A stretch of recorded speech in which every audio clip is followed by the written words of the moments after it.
That's the theme from the Sears Radio Theater. Tonight, a story of the West with Lorne Greene as your host. Here's a preview. You have heard of the Confederacy which has been formed among some of the southern states.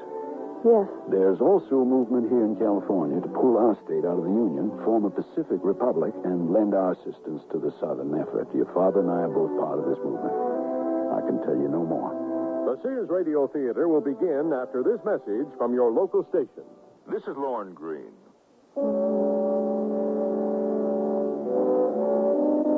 During the months preceding that fateful dawn of April 12, 1861, when the Southern guns opened fire on Fort Sumter, a little-known contest of loyalties was being waged in our westernmost state, California.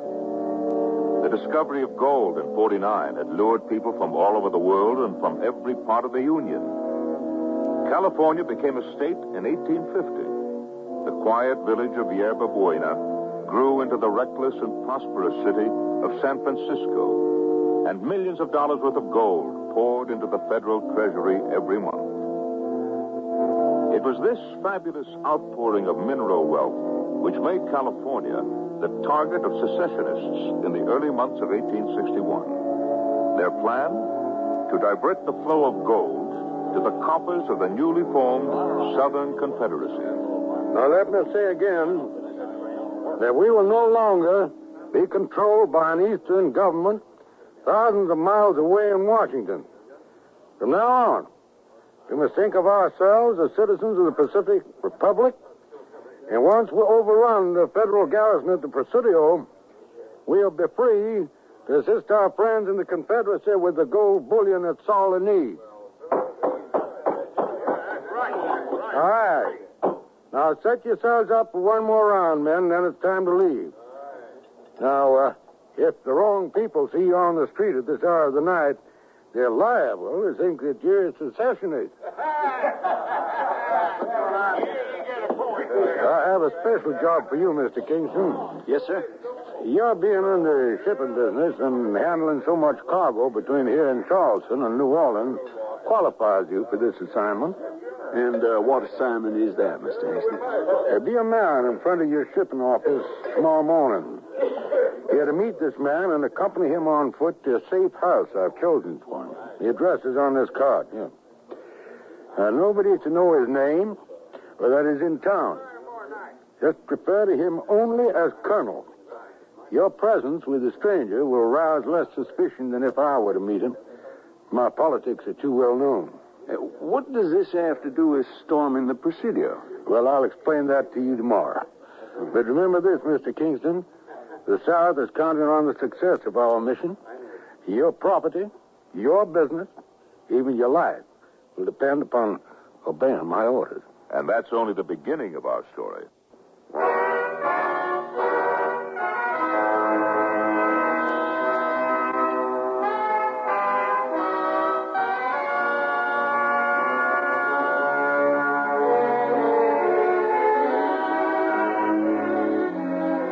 Radio Theater, a new adventure in radio listening. 5 nights of exceptional entertainment every week. Brought to you in Elliott Lewis production of the Sears Radio Theater. Our story, Conspiracy at the Golden Gate, by Chris Fortunato. Our stars, Len Berman, Dawes Butler, and Ben Wright. The Sears Radio Theater is brought to you by Sears Roebuck and Company. Sears, where America shops for value.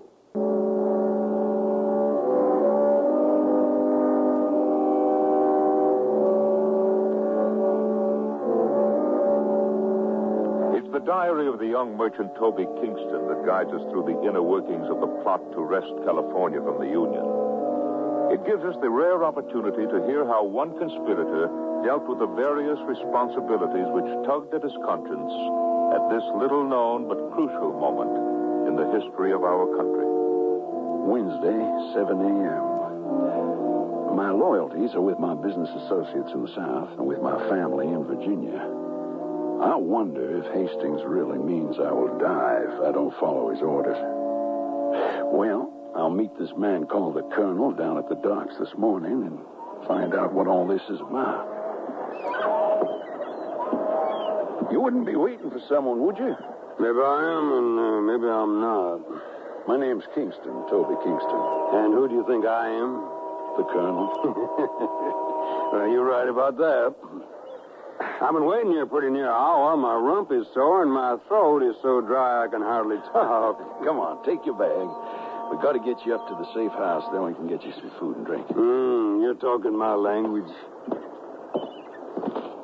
Well, it sure is building up this time. You've been here before, Colonel. 11 years ago, I had gold fever just like the rest of them. And I ain't no colonel, by the way. My name is Hiram Jasper. Listen here, I'm not supposed to know your name. Nor is anyone else in this town. And I don't care if you're a colonel or a jackrabbit. I'm calling you Colonel because those are my instructions. The name Hiram Jaspers repeated itself in my mind. I vaguely recalled something about a couple of brothers named Jaspers who had worked a mine together up in Nevada City, and a feud they were supposed to have had over a woman. Hold on a minute. Hold on. I got a mind to see what this meeting's all about. You can't stop here, Colonel. I'm not supposed to let you be noticed. Now, who's going to notice me? They're all looking at that minister fellow up there on the platform. Excuse me there, Master. Colonel, no. I have my instructions from Hastings. There ought to be no stops along the way. Now, come on. This is no place for us. Can't go running into every crowd you see, Colonel. There are spies everywhere. Now, stay nice and quiet. Toby? Hey, Toby Kingston, wait a minute. Well, I haven't seen you in centuries. Well, where have you been keeping yourself? I never see you at the Bell Union anymore. I've got too much work. Big shipment of hides and flour going out. Look, Bill, I don't have much time right now. Oh, I understand. But I just saw you go past the Miners' Hall, and why don't you and your friend here come in with me and listen to Reverend Starr King? Oh, he's a brilliant orator, that man. He almost makes you believe he can hold the Union together with the force of his will. You know, I used to hear him speak in Boston. I'm in a mean hurry, Bill. Oh, well, the least you can do is listen to what I found out this morning. I had breakfast with Reverend King, and he told me that General Albert Sidney Johnston is being removed from command at the federal garrison at the Presidio. His replacement is expected to arrive this weekend, and the government thinks that General Johnston, being a Texan, might have the wrong sympathies. Hey, this is a big story, Toby. None of the other reporters have this information yet. Oh, good. Well, we'll talk about it some night soon. I have to get along now. Oh, well, sure, Toby. I didn't mean to interfere with your business.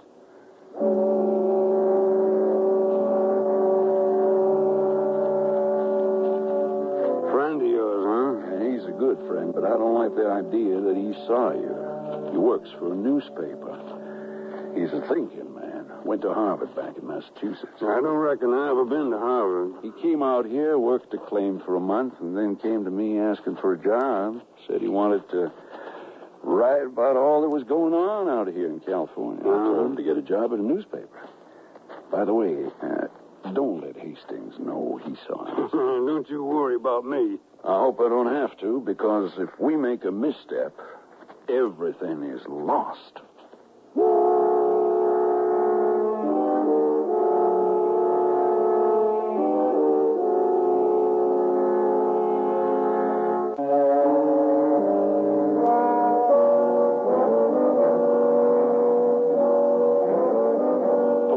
Discussion was in the air at every street corner, and as I guided the colonel to the safe house on a quiet back street out Portsmouth Square, I felt the tension of an impending explosion all around me. I trust you gentlemen had no trouble getting here from the war. None at all, Ned. You walked, of course. That's right. Good. People in this neighborhood are less likely to take notice if you're on foot. Well, sit down, gentlemen. Bourbon? All right. That's the nicest thing anybody said to me all day. Here you are, gentlemen.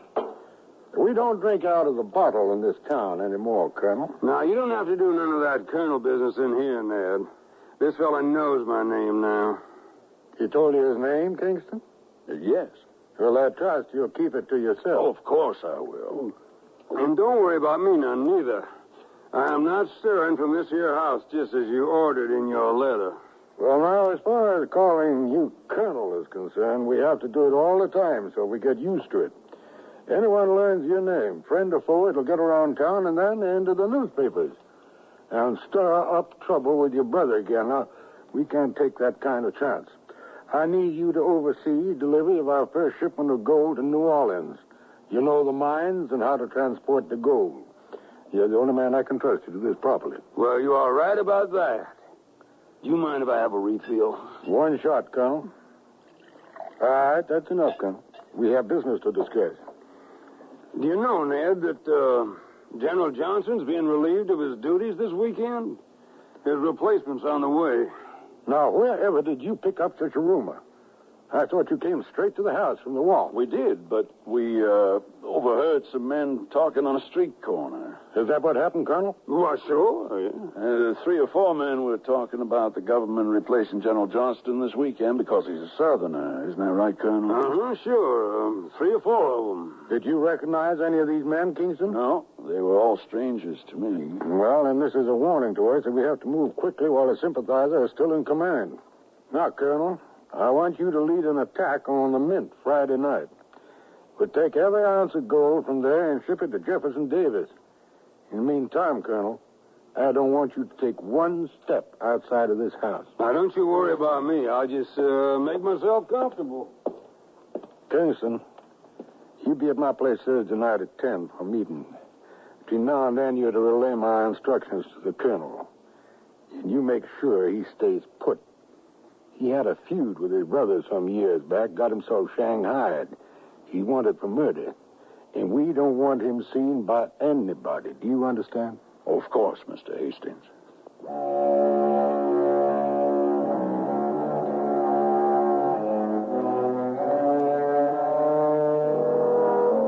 That same evening, I sat down to a solitary dinner at the International Hotel where I lived, but it was not long before my friend Sweeter joined me. You know, Toby, when I saw you this morning, you were trying to prevent me from meeting that man who was with you. Seemed to me you were hiding something. What are you getting at? You're mixed up in this secession movement, aren't you? You just better stop following me around. Toby, breaking California away from the Union is an idle dream. California is part of a whole, not an island out here in the Pacific Ocean. The lifeblood of our nation is flowing westward to California. Thousands of people every month. They're Americans. And they aren't coming out here to make this a foreign country. Sounds like one of those editorials your editor writes. I write them. All he does is sign his name to them. Listen to me, Bill. I don't ever want to see my name in that paper of yours. It was necessary to keep my reporter friend off the scent, at least until Friday. But I soon discovered that I had more than just him to worry about when I visited the Colonel the next day, Wednesday. I need you to do a favor for me. What kind of favor? Now, perhaps you don't know about this, but I got a daughter living in this town. I haven't seen her for around 11 years. I thought I'd be around longer and get to know her again, but I'm supposed to stay indoors like some sort of caged animal, so I need you to deliver this envelope to her. And I wrote the address down. All you have to do is see that she gets it in person. Sorry, Colonel, I can't do that. Oh, nobody's supposed to know you're here. You heard what Hastings said. Who is going to know that I'm here? Just tell my daughter that I'm far away. The answer is no. If Hastings found out about this, he'd kill me. If Hastings found out about this reporter friend of yours seeing us yesterday, he'd kill you for that, too. Chew on that for a while.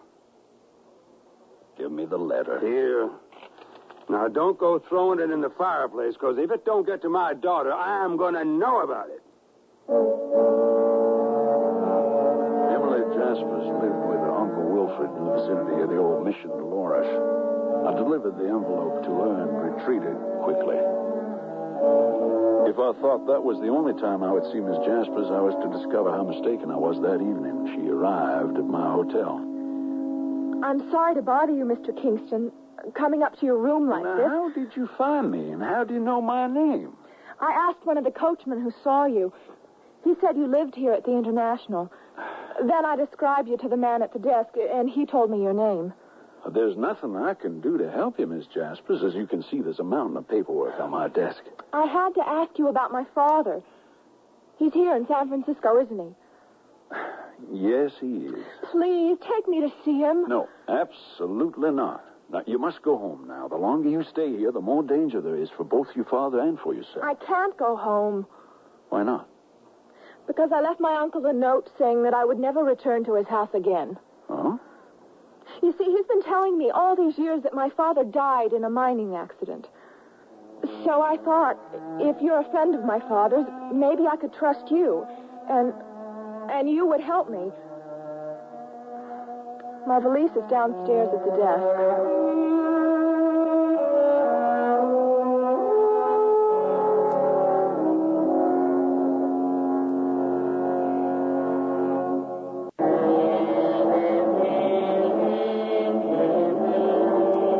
Passing hour, every passing minute, the conspiracy to wrest California from the Union was hurtling to its ultimate confrontation with the Union garrison. Wednesday evening, only 2 days after undertaking his duties with the conspiracy, Toby Kingston discovered that the responsibilities and dangers were far more than he'd bargained for. The young Miss Jaspers has the charm of a heroine in a novel. After I escorted her to Brown's Hotel, I fear that she drew from me more than I should have said. For the next few days, you must remain indoors. Do you understand that, Miss Jaspers? Please, call me Emily. We can be friends, can't we? I have no one else to rely upon. Well, you might as well call me Toby.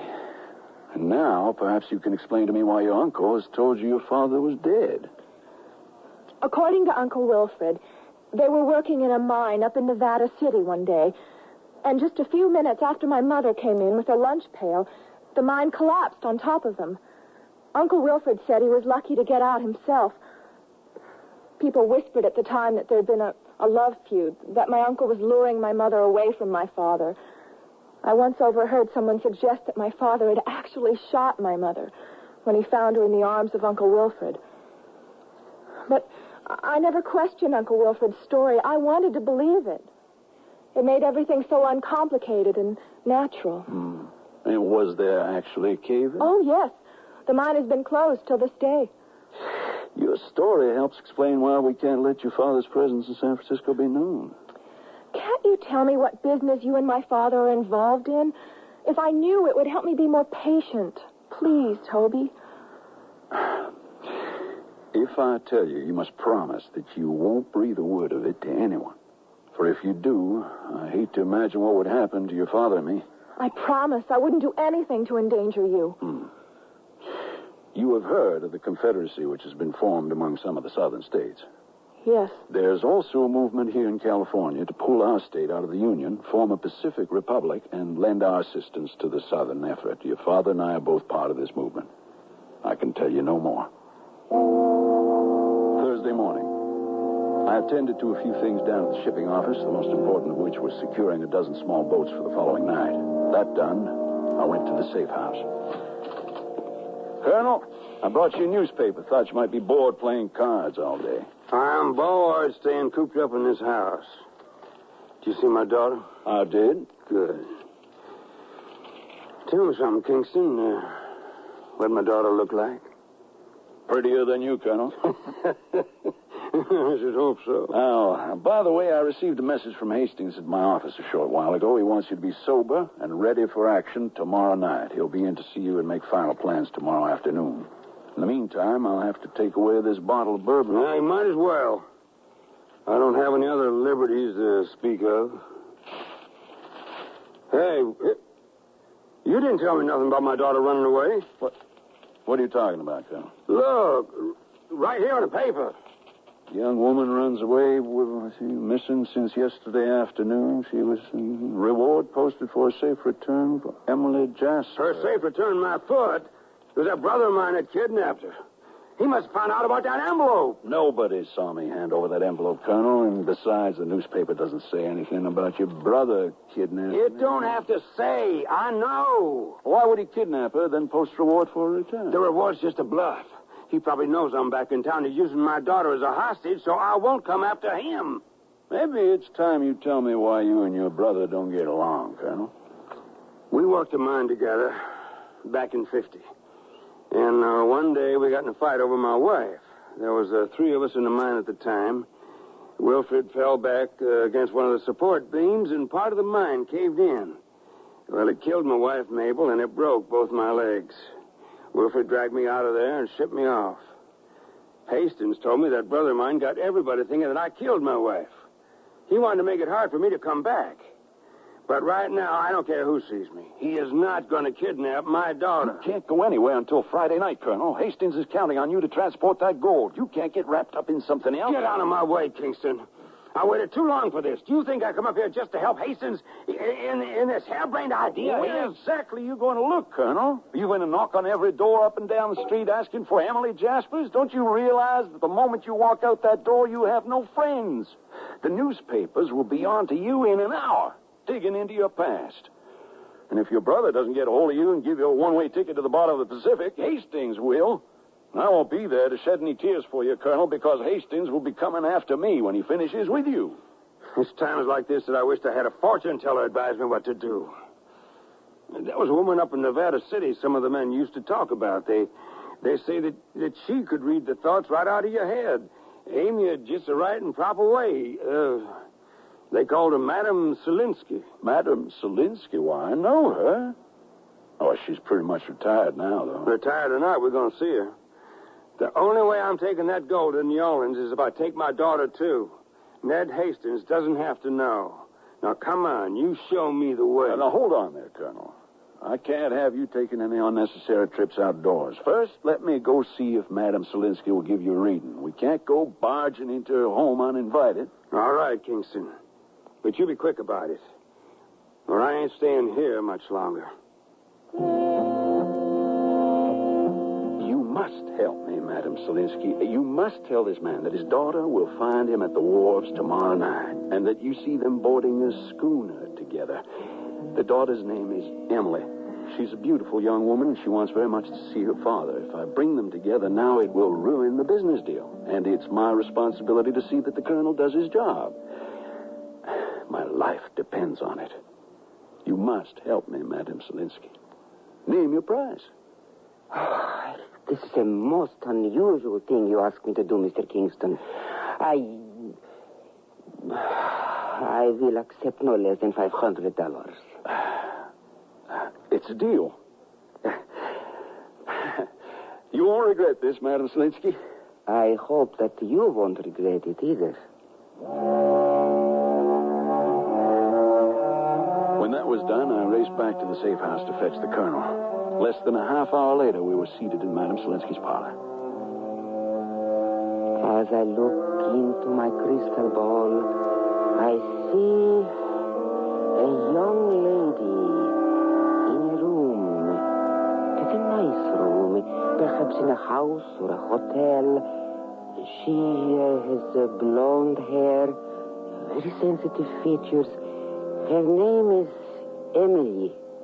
Is it not? Yeah, that's her. Hey, let me have a look in that thing. Oh, Colonel, sit down. There is more. Your daughter is looking for you, and... Wait. I see her finding you. Yes, she will find you, and you will be together with her once again, Colonel. Well, she don't have long to find me. I'm shipping out of here tomorrow night. Have faith in the inevitable. You must have faith, because what I see is the inevitable. Wait a moment. What do I see here? That was a good reading, Madame Selinsky. I think the colonel was satisfied. It's time for us to be getting back. All right. Some bird you got there, Madame Selinsky. Listen to what I have to say. I see gold here. Gold? And yet I see it as the bane of your existence. Gold is the bane of your existence. You must remember that, Colonel.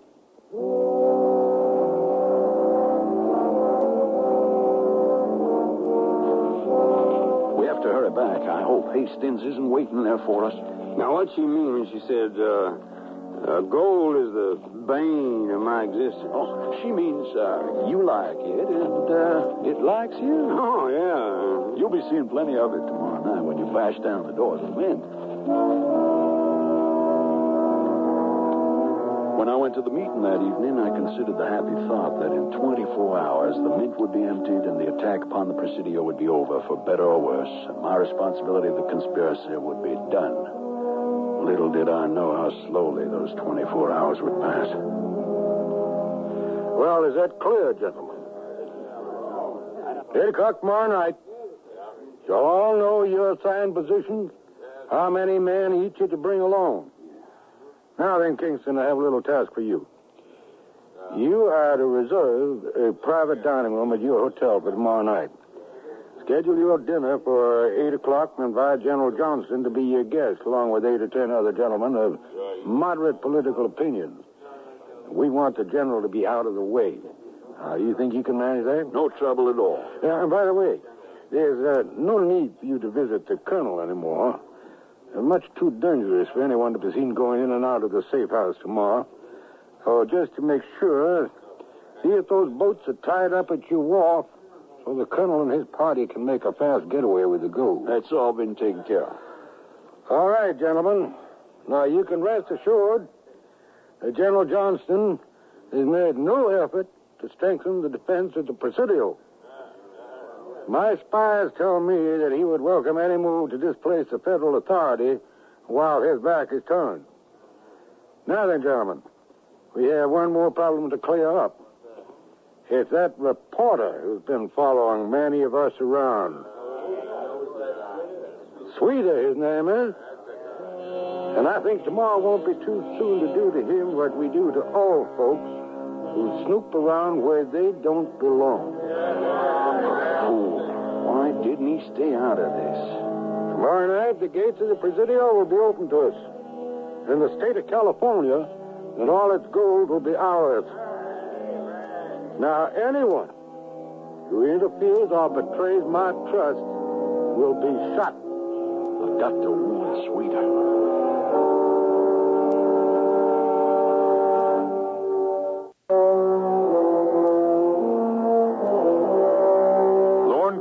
With the concluding act of Conspiracy at the Golden Gate. All that night, I worried about the threat Hastings had made on Sweeter's life. I knew I had to warn my friend, for his life was certainly worth more than a shipment of gold to Jefferson Davis. Early Friday morning, I went to visit Sweeter at his boarding house below Rincon Hill. Come in. Ah, it's you, Toby. It's a good thing I found you. Well, what's the matter? Listen to me, Bill. Your life is in danger. Ned Hastings is out to kill you. You've got to stay out of the way. He means business. So you're admitting that you were mixed up in the secession business? Of course I'm admitting it. You must know everything already, otherwise Hastings wouldn't be out to get you. It's good of you to let me know, Toby. How deeply are you involved with them? I'm supposed to host a dinner for General Johnston tonight while Hastings attacks the Presidio. Oh, wow. I've also been hiding Emily's father, the colonel. He'll be storming the mint at the same time Hastings attacks the Presidio. And Emily Jaspers? What are you going to do about her? You've seen her. I followed both of you to Brown's Hotel Wednesday evening. I'm going to see that she and her father are united tonight. Toby, don't you realize what you've done? By trying to save my life and aid Emily Jaspers, you're betraying the secessionists. And if Hastings ever finds out, he'll go after you as well as me. Transporting that gold means everything to him. The South can't support its Confederacy without that gold. I don't care about the gold. Oh, at first I felt obligated to help Hastings. After all, most of the secessionists are business associates, and most of my shipping is to southern ports. But I didn't expect the price to be this high. What good is it to me to transport gold to Jefferson Davis if you're dead? Or if Emily Jaspers has to go another 11 years or perhaps the rest of her life without seeing her father? Yeah, but you must have that dinner tonight, Toby. As long as you play your part, Hastings will show his cards, and we can have done with the secession movement once and for all. In the meantime, I've got to warn the colonel. Warn the colonel? What do you mean? Well, I, too, promised Emily I'd find her father. If he goes on this mission tonight, he may not come out of it alive. If you go near that safe house, you may not come out of it alive. Well, I'll get there through the alleyway. It's safer. And besides, you're risking your life for me. I'll risk my life for Emily and for the Union. All right. I'll book them passage to New Orleans. There's a ship leaving tonight. Mm-hmm. But when Hastings sees that the colonel has disappeared, he's apt to suspect something. He won't know anything's wrong until it's too late. I'll tell the colonel to wait until early evening and then slip down to your office where Emily will be waiting for him. As long as you have that dinner for General Johnston and the colonel sits tight until this evening, everything will be all right. It's going to be dangerous going near that house, Bill. I want you to take this with you. Here. A Derringer? You might need it. Go on, take it. Oh, no, I couldn't do that. Toby, I came out to California to write stories, not to shoot people. And if I did find that Derringer, I'd probably kill the wrong person. Be careful, friend. If Hastings sees you, you're finished. Friday afternoon, my friend Bill Sweeter went to visit the colonel. I didn't know until later what difficulties he encountered. Colonel! Who's there? What are you doing out there? What do you want? Open the door and let me in. I've got some news about your daughter. Emily. Yeah, now open the door. I can't stand out here forever. Come on in. Oh, thank you. Well, what do you know about Emily? Well, she'll be down at Kingston's Wharf tonight at 8. If you meet her there, you can sail to New Orleans tonight. Kingston will book your passage. Now, wait a minute. If you know where Emily is, take me to her. No, I can't do that. If you want to see Emily, you'll wait here until 7:30. But you can't go on that raid tonight. The federal troops are at the Mint and are armed to the teeth. You'll never get out alive. If you leave here now, Hastings will find out and come after you. But if you wait until 7:30, it'll be too late for him to do anything. I'm not waiting any longer. I'm tired of being cooped up in here with everybody telling me what to do. They even took away my bourbon. Oh, Colonel, you've got to stay here until 7:30. We can't let Hastings find out about this. I smell a trap, mister, and I don't like it. What? You're trying to get me locked up because I'm mixed up with those Rebs. Yeah. Now, you tell me where my daughter Emily is, or I'm going to pound you through the floor. Let go of me. Where is she? I won't tell you. Somebody's at the front door. It's probably Hastings. I'm getting out the back way. Hey, Colonel? it is Hastings. Colonel, is that you? I'd better get out of here, too. Colonel, where are you?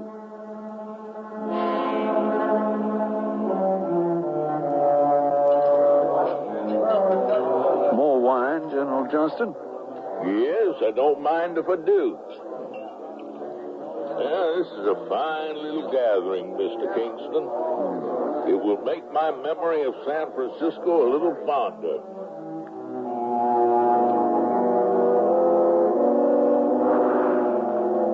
When I heard the gunfire, I knew the attack on the Presidio had begun. A few minutes later, a note was brought in to General Johnston by the head waiter. I held my breath while he read it.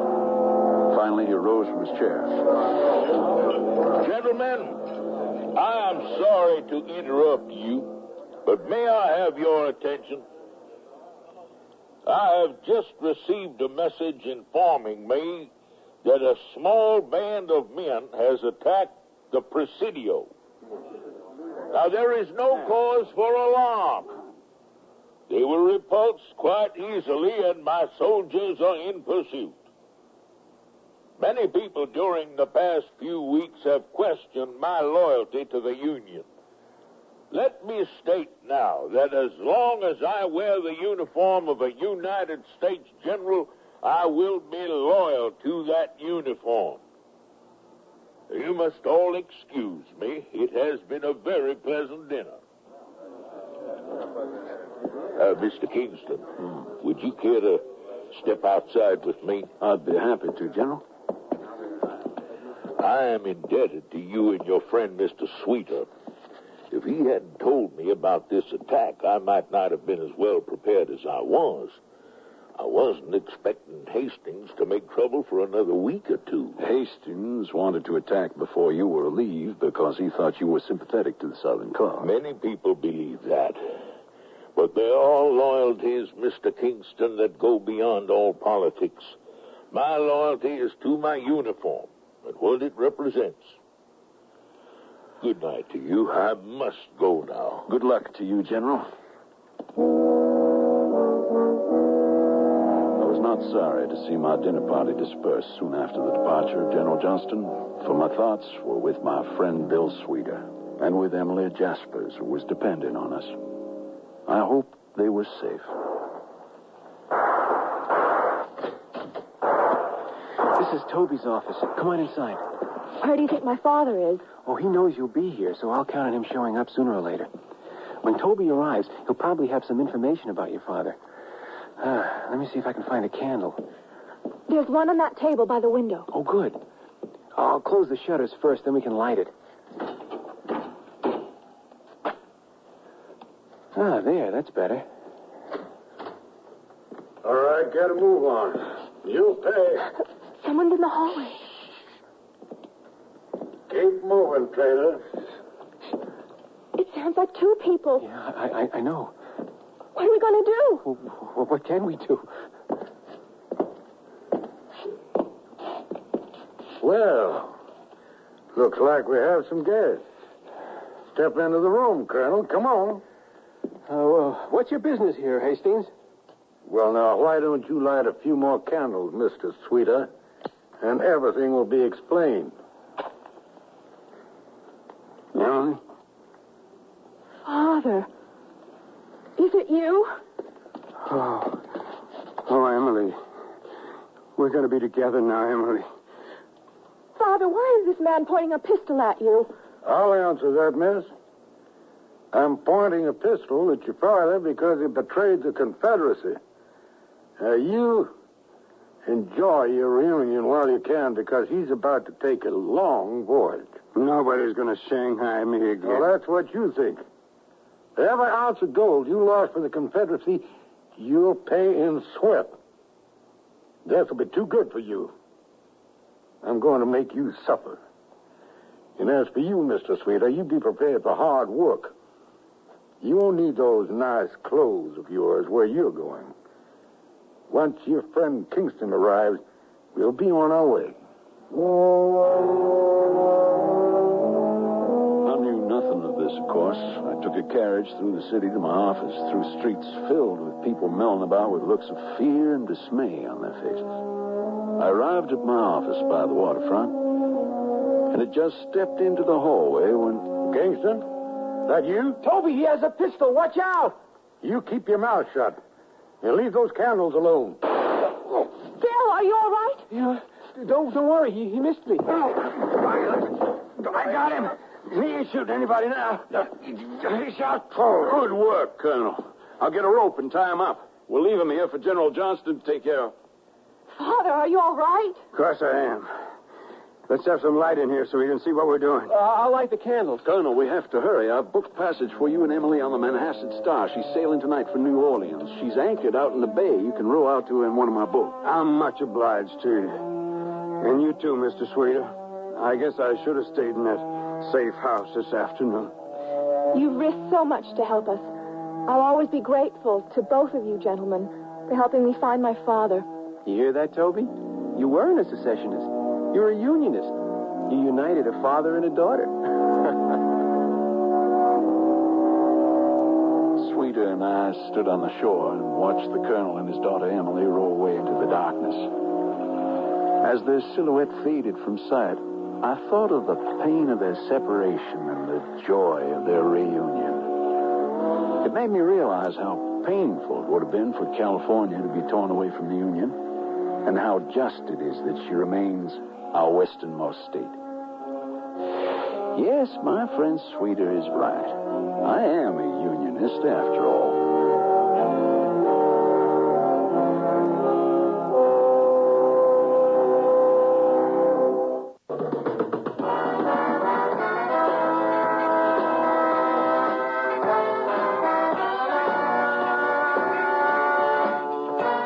The Sears Radio Theater has been brought to you by Sears Roebuck and Company, where our policy is satisfaction guaranteed or your money back. Sears, where America shops for value. Conspiracy at the Golden Gate was written by Chris Fortunato, produced and directed by Fletcher Markle. Your host was Lorne Green. Our stars were Len Berman, Dawes Butler, and Ben Wright. Also heard were Lou Horn, Ann Given, Lillian Baeff, and Marvin Miller. The music for Sears Radio Theater was composed and conducted by Nelson Riddle. Art Gilmore speaking. The Elliott Lewis production of Sears Radio Theater is a presentation of CDI.